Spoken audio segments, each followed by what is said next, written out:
बढ़ती उम्र के साथ मानव शरीर में इम्यूनिटी की कमी हो जाती है।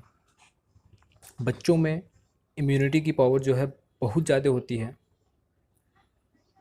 चाइल्ड बर्थ से लेके जो है at the age of puberty, जो मैच्योरिटी के समय का एज होता है, तब तक जो है इम्यूनिटी पावर हमारी बहुत तगड़ी होती है। लेकिन जैसे ही प्यूबर्टी के बाद का समय आता है और मैच्योरिटी के बाद का समय जो है वो उस दौरान इम्यूनिटी धीरे धीरे जो है इम्यूनिटी में कमी आने लगती है। और एक ऐसा समय भी आता है जब इम्यूनिटी के लिए हमें दवाएं या क्या कह सकते हैं कुछ आउटसोर्स से हमें इम्यूनिटी पावर को बढ़ाने के लिए जो है खाने में यूज़ करते हैं अपनी इम्यूनिटी पावर को बढ़ाने के लिए, या दवाएं लेनी पड़ती हैं हमें।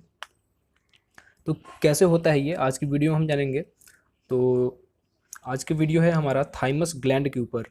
जो इम्यूनिटी पावर है हमारी, ये थाइमस ग्लैंड के सेक्रेशन से ही रिलेटेड है, या साफ साफ कहें तो थाइमस ग्लैंड से ही रिलेटेड है। ये थाइमस ग्लैंड है क्या? ये एक प्रकार का इंडोक्राइन ग्लैंड है। एक प्रकार का इंडोक्राइन ग्लैंड है जो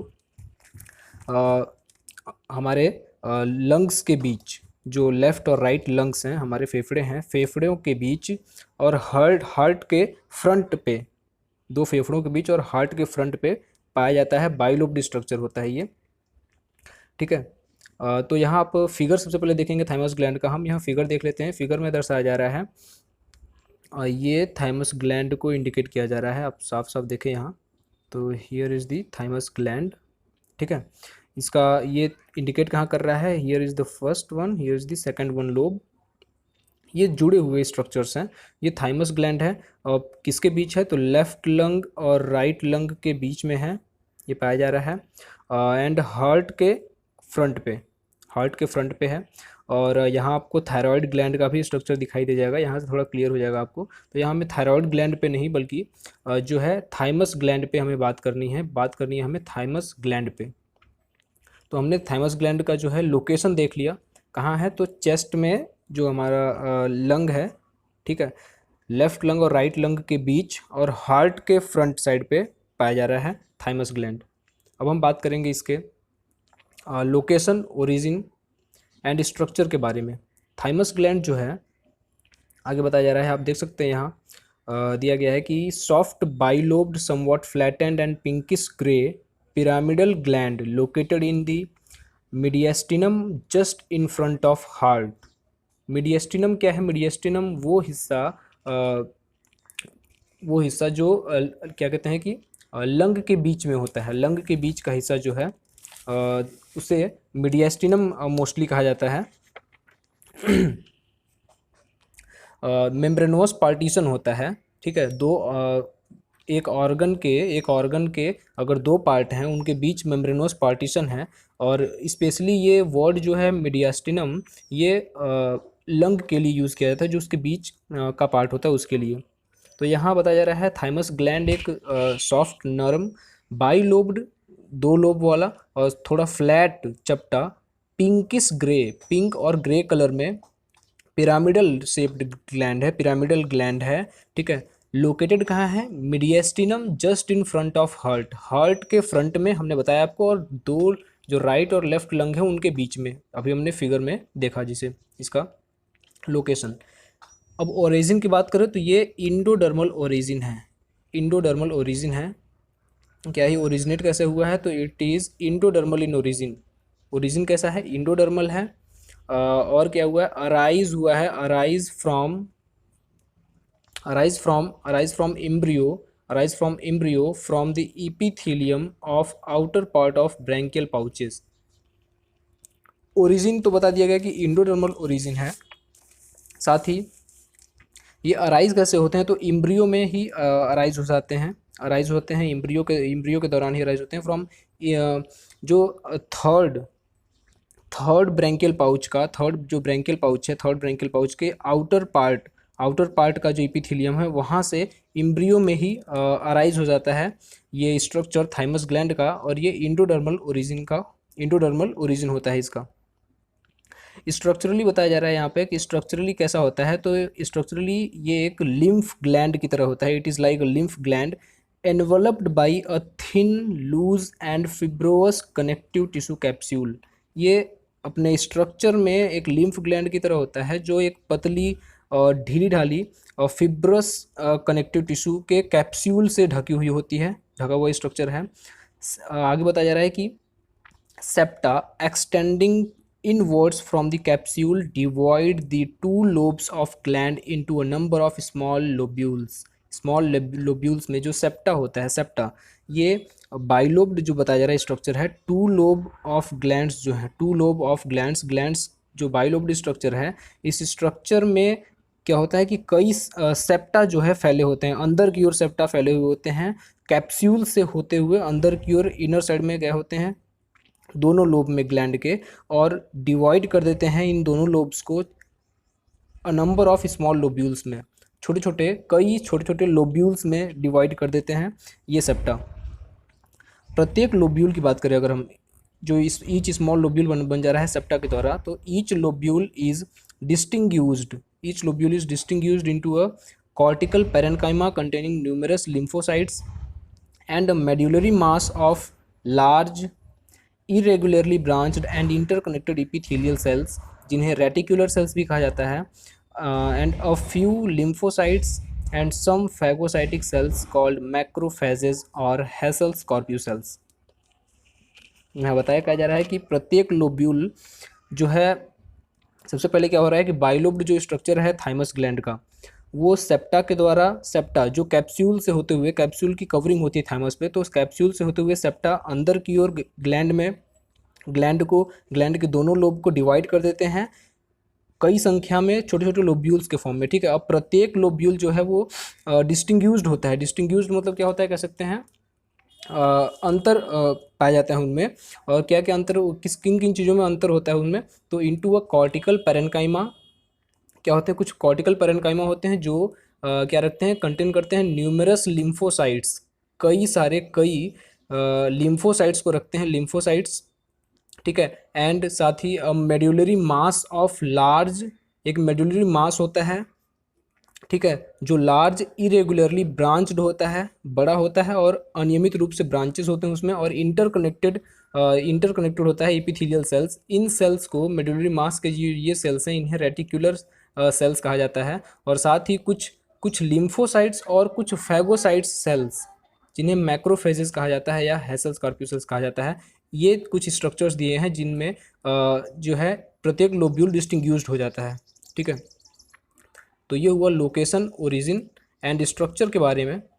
function and ageing of thymus, function, कार्य, और थाइमस का जो उम्र है वो कैसे थाइमस की उम्र बढ़ते जाती है उसके बारे में। और यहीं पे हम जानेंगे कि थाइमस कैसे रिलेटेड है, थाइमस ग्लैंड कैसे रिलेटेड है हमारी इम्यूनिटी पावर से, ठीक है। तो आप यहाँ देख सकते हैं दिया हुआ है कि थाइमस इज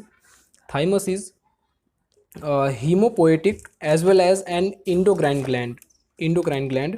जो थाइमस है वो क्या है, हीमोपोएटिक और साथ ही इंडोक्राइन ग्लैंड है। हीमोपोएटिक मतलब क्या है, pertaining to formation of blood cells के फॉर्मेशन से संबंधित अगर कोई चीज़ है तो वो है, उसे हीमोपोएटिक बोल सकते हैं, या इसे हीमेटोजेनिक भी कहते हैं। तो थाइमस ग्लैंड ब्लड सेल्स जो है उनके फॉर्मेशन से भी संबंधित है, साथ ही एक इंडोक्राइन ग्लैंड भी है। फिर आगे बताया जा रहा है कि आगे बताया जा रहा है, आप देख सकते हैं यहाँ कि as already described in the chapter of tissues, जो टिश्यू चैप्टर में पहले ही बताया जा चुका है, ठीक है। थाइमस क्या है, थाइमस सीड बेड है थाइमिक लिम्फोसाइट्स का। थाइमिक लिम्फोसाइट्स क्या है, टी लिम्फोसाइट्स का सीड बेड मतलब क्या कि जो थाइमस, ये जो ग्लैंड है, थाइमस ग्लैंड है, यहीं पे टी लिम्फोसाइट्स क्या होते हैं, बनते हैं। सीड बेड मतलब क्या है कि सीड को जहाँ लगाया जाता है, जैसे हम कोई बीज लेते हैं उसको मिट्टी में लगाते हैं, तो हम कह सकते हैं कि वो सीड का जो सॉइल है वो क्या है, बेड है जिसमें उसको लगाया जा रहा है। तो उस तरीके से ही यहाँ थाइमिक लिम्फोसाइट्स, जो टी लिम्फोसाइट्स हैं, उनका सीड बेड क्या है, थाइमस है, मतलब थाइमस में उनका फॉर्मेशन होगा, ठीक है। आगे बताया जा रहा है कि सर्टेन स्टेम सेल्स, कुछ निश्चित स्टेम सेल्स जो होती हैं originating in yolk sac and liver in early embryo but only in bone marrow in late embryo migrate into the thymus and proliferate to form a large number of lymphocytes.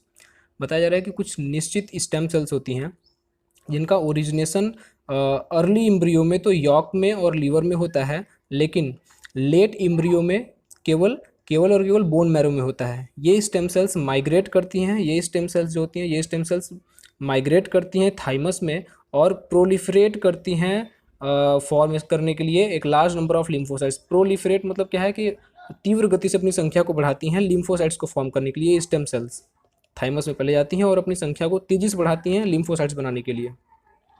Major function thymus का क्या होता है? Thymus का major function है secret करना thymosin hormone, फिर है THF that is thymic humoral factor and TF thymic factor, और साथ ही साथ थाइमोपोएटिन।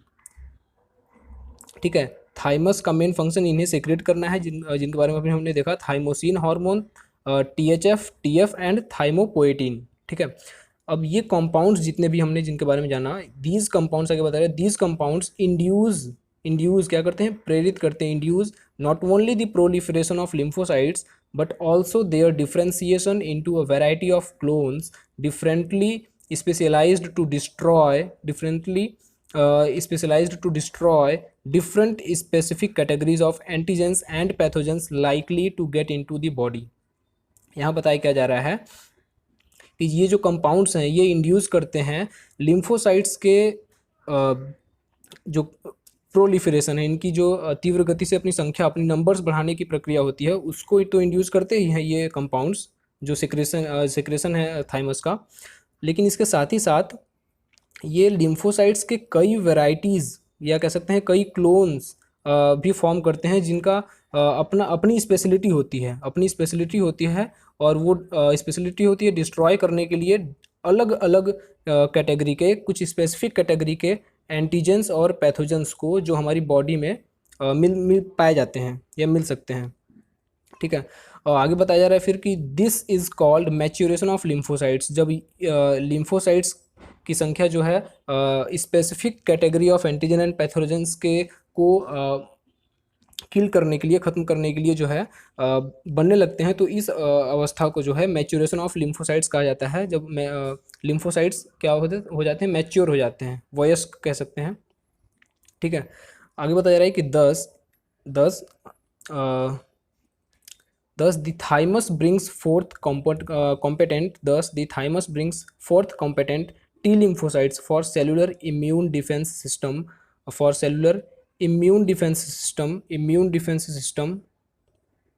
ठीक है, of body and maintain a sufficient supply of these lymphocytes in general blood circulation and peripheral lymphoid organs and tissue for future use। यहाँ बताया क्या जा रहा है कि पहले तो बताया गया कि इसलिए जो थाइमस है ये क्या करता है? सामने लाता है कॉम्पिटेंट टी लिम्फोसाइट्स को। कॉम्पिटेंट टी लिम्फोसाइट्स मतलब जो टी लिम्फोसाइट्स हैं, थाइमिक लिम्फोसाइट्स, ये सक्षम होते हैं, योग्य होते हैं, कैपेबल होते हैं cellular immune defence system of body के लिए।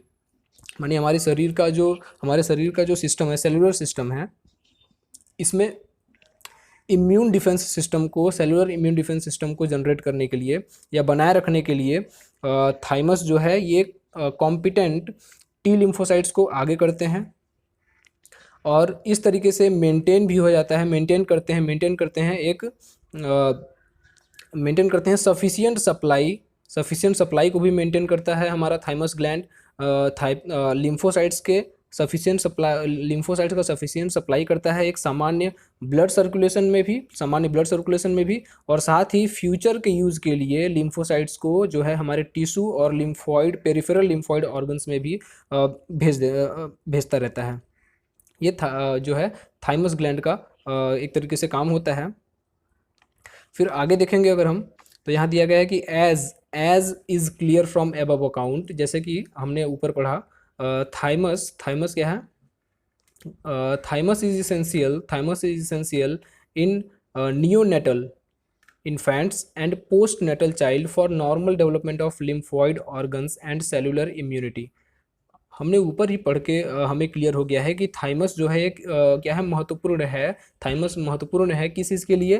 तो neonatal that is new born infants के लिए और पोस्ट नेटल चाइल्ड के लिए, माने जो नए तुरंत जो जन्म लिए बच्चे हैं उनके लिए, नवजात बच्चों के लिए, और साथ ही जो नवजात से थोड़े बड़े जो हैं, पोस्ट नेटल चाइल्ड्स जो हैं, उनके नॉर्मल डेवलपमेंट के लिए जो है उनमें नॉर्मल डेवलपमेंट हो, लिम्फॉइड ऑर्गन्स का और सेलुलर इम्यूनिटी बनी रहे, इसके लिए जो है थाइमस ग्लैंड जो है नेसेसरी है। किन में? तो न्यूली बॉर्न चाइल्ड में और पोस्ट नेटल चाइल्ड में लिम्फॉइड ऑर्गन और सेल में इम्यूनिटी, सेल की रोग प्रतिरोधक क्षमता और लिम्फॉइड ऑर्गन इनका नॉर्मली डेवलपमेंट हो, ठीक है, बनी रहे ये सेलुलर इम्यूनिटी, इसके लिए थाइमस ग्लैंड जो है ये इंपॉर्टेंट है, ये बताया जा रहा है। और दैट इज़ वाई, यही कारण है कि the thymus small at birth, यही कारण है कि जो थाइमस होता है स्मॉल होता है जन्म के दौरान। थाइमस ग्लैंड जो है जन्म के दौरान छोटा होता है, और प्यूबर्टी की एज आने तक at the age of puberty, about the age of puberty की एज आने तक जो है अपने साइज में थाइमस ग्लैंड 3 से 4 गुना जो है अपना साइज ग्रो कर लेता है, 3 से 4 गुना अपना साइज ग्रो कर लेता है प्यूबर्टी की एज तक। प्यूबर्टी एज मतलब कह सकते हैं सेक्सुअल मेच्योरिटी तक, ठीक है। बाय दिस टाइम, अब इस दौरान तक जो मतलब सेक्सुअल मेच्योरिटी होने तक जो है लिम्फॉइड ऑर्गन्स और साथ ही टिश्यूज जो होते हैं ये भली भांति विकसित हो चुके होते हैं। और इसी वजह से कॉन्सिक्वेंटली इसी वजह से होता क्या है, कि इम्पोर्टेंस जो होता है थाइमस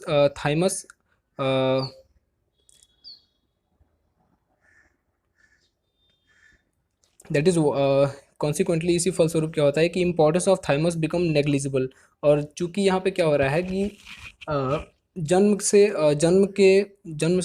के समय से ही क्या हो रहा है कि जो थाइमस का साइज़ है वो छोटा है, लेकिन प्रोग्रेसिवली बढ़ता है। कैसे?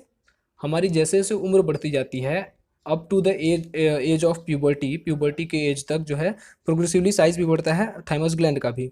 लेकिन जब प्यूबर्टी की एज आ जाती है तो उस दौरान तक लिम्फॉइड ऑर्गन्स और साथ ही टिश्यूज वेल डेवलप्ड हो जाते हैं। और जब वेल डेवलप्ड हो जाते हैं तो इसी के फलस्वरूप क्या होता है कि थाइमस का इंपॉर्टेंस नगण्य रह जाता है, ठीक है, निग्लिजिबल होता है, नगण्य रह जाता है। और यही कारण है कि जो थाइमस शुरू कर देता है अपने साइज में कमी करना, ठीक है, या कह सकते हैं कि थाइमस के साइज में कमी आने लगती है। इसी वजह से इसके टिश्यूज जो हैं प्रोग्रेसिवली इन्फिल्ट्रेटेड किए जाते हैं बाय येलोविश एडिपोज टिश्यू, माने येलोविश एडिपोज टिश्यू के द्वारा घुसपैठी के तौर पे जो है इसके टिश्यूज़ के जगह पे आने लगते हैं, कह सकते हैं। और इस प्रोसेस को जो डिमिनिश हो रहा है साइज में और टिश्यूज़ प्रोग्रेसिवली इन्फिल्ट्रेट करते हैं, जो बाई येलोविश एडिपोज टिश्यू के द्वारा इन्फिल्ट्रेट कर दिए जाते हैं। इस पूरे प्रोसेस को क्या कहा जाता है? Is known as immunity theory of ageing. इस पूरे प्रोसेस को कहा जाता है इम्यूनिटी थ्योरी ऑफ एजिंग। और आगे बताया जा रहा है कि बाई दी ओल्ड एज, जैसे उम्र और बढ़ती है, ओल्ड एज आता है, तो थाइमस रेड्यूस हो जाता है, थाइमस का साइज जो है छोटा हो जाता है, थाइमस रेड्यूस हो जाता है टू क्वाइट अ थिन, बहुत पतला हो जाता है thymus, yet functional cord of tissue, लेकिन फिर भी फंक्शनल होता है एक टिश्यू के तार जैसे जो है एक पतले तार जैसे टिश्यू के फॉर्म में रहता है, फंक्शनल रहता है, लेकिन थिन क्वाइट रेड्यूस्ड हो जाता है जैसे जैसे हमारी उम्र बढ़ती जाती है। तो इस तरीके से हम यहाँ पे कंक्लूजन के तौर पे कह सकते हैं कि चूँकि थाइमस ग्लैंड जो है ये बना रहा है टी लिम्फोसाइट्स को, जो एक प्रकार की ल्यूकोसाइट्स होती हैं, ठीक है, ल्यूकोसाइट्स होते हैं, WBC होते हैं। तो इनका काम क्या होता है कि इम्यूनिटी को बनाए रखते हैं ये हमारे। तो जब हमारे एज बढ़ती जाती है, थाइमस ग्लैंड का क्या हो रहा है, मैच्योरिटी के बाद थाइमस ग्लैंड के साइज़ में कमी आने लगती है। जब साइज़ में कमी आएगी तो सेक्रेशन भी कम होगा उसका, जब सेक्रेशन कम होगा तो लिम्फोसाइट्स भी जो है टी लिम्फोसाइट्स, थाइमिक लिम्फोसाइट्स भी उनके सेक्रेशन में कमी आएगी, या कह सकते हैं उनका रिलीजिंग कम होगा, कम सेल्स बनेंगे थाइमस ग्लैंड में। तो इस तरीके से जो है इम्यूनिटी पावर, जब टी लिम्फोसाइट्स में कमी आती है, हमारे ब्लड में कम होंगे, तो हमारी बॉडी की इम्यूनिटी भी कम होती जाती है जैसे जैसे उम्र बढ़ता जाता है, क्योंकि थाइमस ग्लैंड अपने सेल्स को क्या कर रहा होता है, अपनी साइज़ को डिमिनिश कर रहा होता है, उसको अपने साइज़ में कमी ला रहा होता है।